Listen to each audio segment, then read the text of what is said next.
You're walking through a parking garage at night. The lights are dim. Your footsteps echo off the concrete. Something makes you turn around. There's nothing there. Your heart is still pounding anyway. You laugh it off. You tell yourself it's nothing, but the real answer is far stranger than nothing.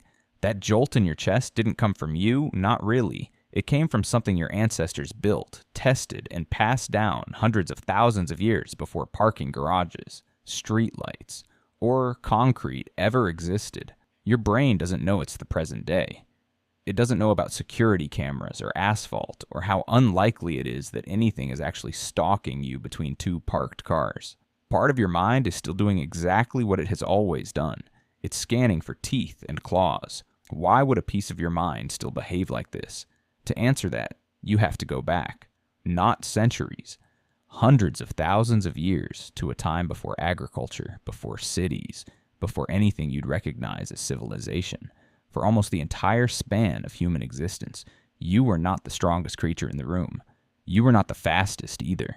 Big cats could outrun you without trying. Hyenas could outlast you over distance. Crocodiles could simply outweight you near the water's edge. You survived that world not because you were dangerous, but because you were alert. That alertness had to be fast. Faster than conscious thought. Inside your skull sits a small, almond-shaped structure called the amygdala. Neuroscientist Joseph Ledoux spent decades mapping how this structure processes fear, and what he found changed how scientists think about emotion itself. The amygdala doesn't wait for you to reason anything out. It reacts before your conscious mind is even caught up. A shadow shifts. A branch snaps somewhere behind you. The amygdala has already fired off a signal, telling your body to run, freeze, or fight before you've consciously registered what you even saw. That's not a flaw in the system. That is the system. Thinking is slow, comparatively speaking, and surviving a predator was never a task that rewarded slow thinking. A half-second spent calmly deciding whether that shape in the grass is actually a lion is a half-second you might not get back. So evolution built the shortcut instead. Feel first, think later. Stay alive in the gap between the two. Here's where it gets even stranger.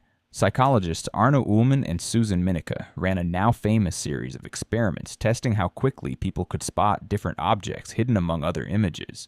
Flowers, mushrooms, snakes, spiders. Across repeated trials, people consistently found the snakes and spiders faster than anything else, even when every object was roughly the same size and just as visually distinct from its background. Something in the brain seemed pre-tuned to locate those particular shapes before the rest of the scene had even been fully processed. Why snakes? Why spiders and not, say, electrical outlets or speeding cars, both of which kill far more people today than snakes ever will? Because your threat detection system was never built for today. It was built for the environment your ancestors actually lived in for hundreds of thousands of years, in the grasslands and forests where snakes posed a real and recurring danger to a barefoot, slow-moving primate. Researcher Vanessa Loebu found a strikingly similar bias in toddlers barely old enough to talk. Children who had never been taught to fear snakes still located images of them faster than they located other, equally novel objects. Nobody had warned them. Their brains arrived with that lesson already loaded in. That's the unsettling part. You aren't primarily afraid of the modern world. Somewhere underneath it, you're still calibrated to the ancient one, and that calibration never got the memo that the hunt mostly ended a long time ago. Picture your ancestor again, crouched at the edge of a clearing, listening. The grass moves the wrong way, and there's no time to deliberate, no committee meeting in the brain to weigh the evidence. There's only the body, already moving. The body that survived that moment is the same body sitting in your chair right now. The problem is that the world changed, and the wiring underneath it didn't get the upgrade. You don't get stalked by lions anymore. Instead, you get a message from your manager that just says, "Can we talk tomorrow?" with nothing else attached. Your stomach drops. Your thoughts start spiraling through every possible reason you might be in trouble. You are almost certainly not in physical danger. But your amygdala doesn't reliably distinguish between a predator in the grass and a vague, unexplained message sitting in your inbox at 11 at night. To an ancient threat detection system, ambiguity itself can read as danger. This is where biologist Robert Sapolsky's research becomes essential to understanding what's really happening to you. Sapolsky spent years studying stress hormones in wild baboons, and he noticed something almost unfair in the gap between animal stress and human stress. A zebra being chased by a lion experiences an intense, full-body stress response, and then, one way or another, it's over within minutes. The lion catches it or it doesn't. Either way, the stress resolves. Humans rarely get that kind of mercy. You can trigger nearly the same hormonal cascade, the same flood of cortisol and adrenaline your ancestors once used to outrun something with claws, just by replaying an awkward conversation in your head at 2 in the morning. No predator is present. None is required. Your nervous system doesn't always distinguish cleanly between a real, immediate threat and an imagined or anticipated one, and it can respond to both as if your survival is genuinely on the line. That's the twist hiding underneath so much of your everyday anxiety. It isn't a malfunction, it's an ancient survival system, still fully switched on, with nothing physical left to actually hunt. There's a related quirk in how this old system learns. Once your brain flags something as dangerous, that fear doesn't always stay neatly contained to the original trigger. It spreads. Researchers studying fear conditioning have shown that a single bad experience with one source of danger can quietly generalize outward to anything that resembles it, even loosely.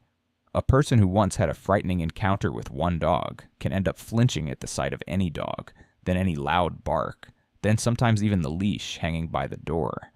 The original threat was specific. The fear response that followed it usually isn't. Ancient brains needed that kind of generalization to survive.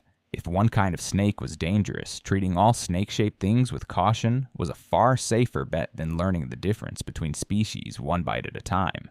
That same generalization is quietly running through your adult life, attached to things that have nothing to do with snakes at all. One humiliating presentation in school can make every form of public speaking afterward feel like danger. One painful breakup can make new relationships feel like walking back into the grass where something once bit you. The brain isn't being irrational. It's doing exactly what kept your ancestors alive, just aimed at a target that was never actually a predator to begin with. There's another layer to this that rarely gets discussed alongside fear of predators, and it might be even more relevant to your daily life. For most of human history, survival didn't just depend on avoiding lions. It depended on staying inside the group. A lone human on the ancient savanna was in serious trouble. Sabarafid Ujafidi in more trouble than one facing a single predator directly. Bands and tribes meant shared food, shared protection, shared eyes scanning the horizon while others slept. Being cast out wasn't just socially uncomfortable, it could be a death sentence. That history may explain something neuroscientists Naomi Eisenberger and Matthew Lieberman discovered using brain imaging. When people experienced social rejection, even something as small as being excluded from a simple game, the same regions of the brain that process physical pain lit up. Being left out doesn't just feel bad in some vague metaphorical sense. To a very old part of your brain, it can register as something closer to actual injury. So ask yourself why a single unanswered text message can sit in your mind for hours. Why a joke that didn't quite land in a group chat can replay on a loop. Why being the last to find out about plans can sting in a way that seems wildly disproportionate to the actual stakes involved. Why checking a post and seeing fewer responses than you expected can leave a small, hard-to-name ache behind, one that no amount of telling yourself it doesn't matter fully erases. None of that is really about text messages or group chats. It's about an ancient social survival system, one that once monitored your literal standing inside the tribe that kept you alive, now firing off the exact same alarms over situations with almost none of the original danger attached. The predator changed shape. It stopped having teeth and started having deadlines, vague messages, awkward silences, and the quiet fear of being quietly excluded. Your body still treats all of it with the same urgency it once reserved for something that could genuinely kill you. Here's the part that might change how you see yourself the next time your heart races for what feels like no reason at all. There usually is a reason. It's just an old one. Your nervous system isn't malfunctioning when you feel a jolt of fear walking alone at night, or a tightening in your chest before a difficult conversation, or a wave of dread over a relationship that suddenly feels distant. It's doing precisely what it was built to do, using the only tools it has, inside a world that stopped resembling its training environment a very long time ago. You are not broken for feeling hunted by things that can't actually hurt you. You're running ancient software that kept your ancestors alive across thousands of generations, applied now to a world that software was never updated to handle. So the next time you feel that prickle on the back of your neck in an empty parking garage, or that drop in your stomach before opening a notification, you don't have to feel embarrassed by it. You can simply recognize it for what it is, not weakness. Memory. 100,000 years of survival, quietly still running in the background, still trying to protect a body that most of the time was never actually in any danger at all. You're walking through a parking garage at night, and nothing is hunting you. But for nearly all of human history, something always was, and your brain still hasn't gotten the message that, for now, the hunt is finally over.